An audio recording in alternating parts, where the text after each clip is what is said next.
सोमवार व्रत कथा। सोमवार के व्रत को लेकर मान्यता है कि इस व्रत को करने से भगवान शिव अपनी भक्तों की मुराद जल्दी पूरी करते हैं।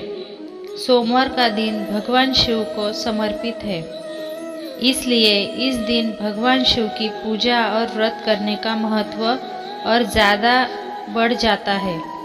यदि आप सोमवार के व्रत करते हैं तो आपको सोमवार व्रत कथा पढ़ना बेहद ज़रूरी है, क्योंकि इसके बिना आपका व्रत अधूरा माना जाता है। अगर आप भी शिव की भक्ति और कृपा पाने के लिए सावन के सोमवार का व्रत करते हैं तो इस कथा से भोलेनाथ को प्रसन्न कर सकते हैं। आइए जानते हैं सोमवार व्रत कथा। एक बार किसी एक नगर में एक साहूकार था। उसके घर में धन की कोई कमी नहीं थी, लेकिन कोई संतान न होने के कारण वह बहुत दुखी था।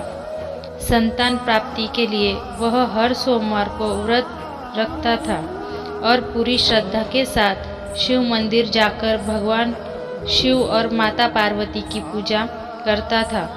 उसकी भक्ति देखकर एक दिन माँ पार्वती प्रसन्न होकर भगवान शिव से साहूकार की मनोकामना पूर्ण करने का निवेदन किया।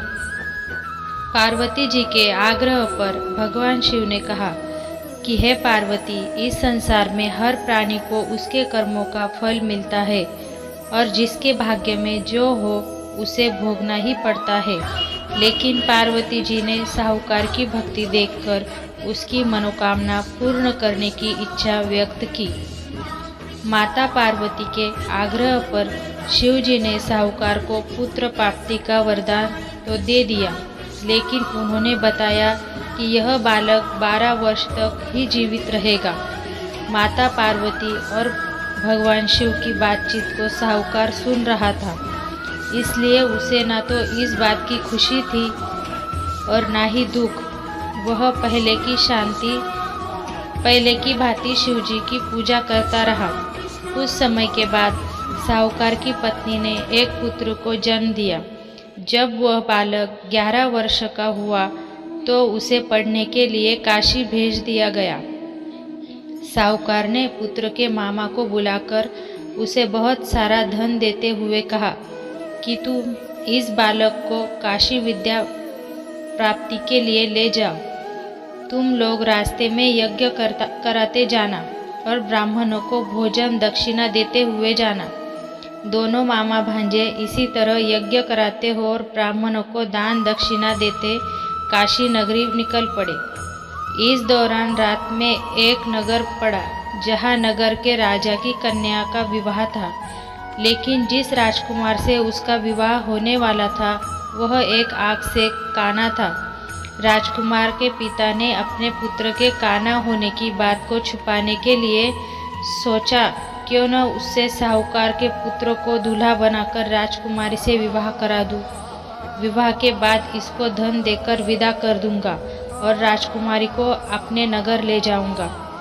लड़के को दूल्हे के वस्त्र पहनाकर राजकुमारी से विवाह करा दिया गया।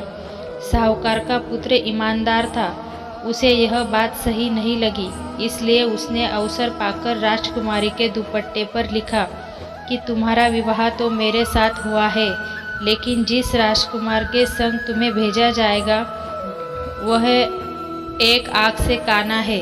मैं तो काशी पढ़ने जा रहा हूँ। जब राजकुमारी ने चुन्नी पर लिखी बातें पढ़ी तो उसने अपने माता पिता को यह बात बताई।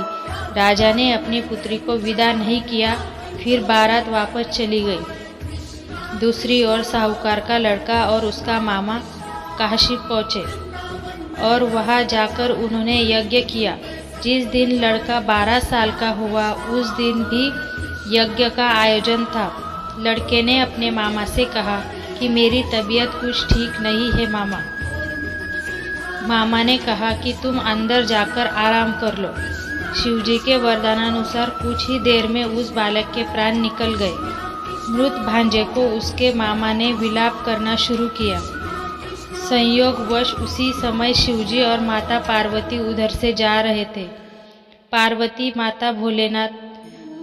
माता ने भोलेनाथ से कहा, स्वामी, मुझे इसके रोने के स्वर सहन नहीं हो रहा, आप इस व्यक्ति के कष्ट को अवश्य दूर करें। जब शिवजी मृत बालक के समीप गए तो वह बोले कि यह उसी साहूकार का पुत्र है जिसे मैंने 12 वर्ष की आयु का वरदान दिया था। अब इसकी आयु पूरी हो चुकी है। लेकिन मातृभाव से विभोर माता पार्वती ने कहा कि हे महादेव, आप इस बालक को और आयु देने की कृपा करें, अन्यथा इसके वियोग में इसके माता पिता भी तड़प तड़प कर मर जाएंगे। माता पार्वती के पुनः आग्रह पर भगवान शिव ने उस लड़के को जीवित होने का वरदान दिया। शिवजी की कृपा से वह लड़का जीवित हो गया। शिक्षा पूरी करके लड़का मामा के साथ अपने नगर की ओर वापस चल दिया। दोनों चलते हुए उसी नगर में पहुँचे जहाँ उसका विवाह हुआ था। उस नगर में भी उन्होंने यज्ञ का आयोजन किया। उस लड़के के ससुर ने उसे पहचान लिया और महल में ले जाकर उसकी खातिरदारी की और अपनी पुत्री को विदा किया। इधर साहूकार और उसकी पत्नी भूखे प्यासे रहकर बेटे की प्रतीक्षा कर रहे थे। उन्होंने प्रण रखा था कि यदि उन्हें अपने बेटे की मृत्यु का समाचार मिला तो वह भी प्राण त्याग देंगे। परंतु बेटे के जीवित होने का समाचार पाकर वह बेहद प्रसन्न हुए। उसी रात भगवान शिव ने साहूकार के स्वप्न में आकर कहा, हे श्रेष्ठी, मैंने तो तेरे सोमवार के व्रत करने की व्रत कथा सुनने से प्रसन्न होकर तेरे पुत्र को लंबी आयु प्रदान की है। इसी प्रकार जो कोई सोमवार का व्रत करता है या कथा सुनता और पढ़ता है तो उसकी सभी दुख दूर होते हैं और सभी मनोकामनाएं पूर्ण होती है।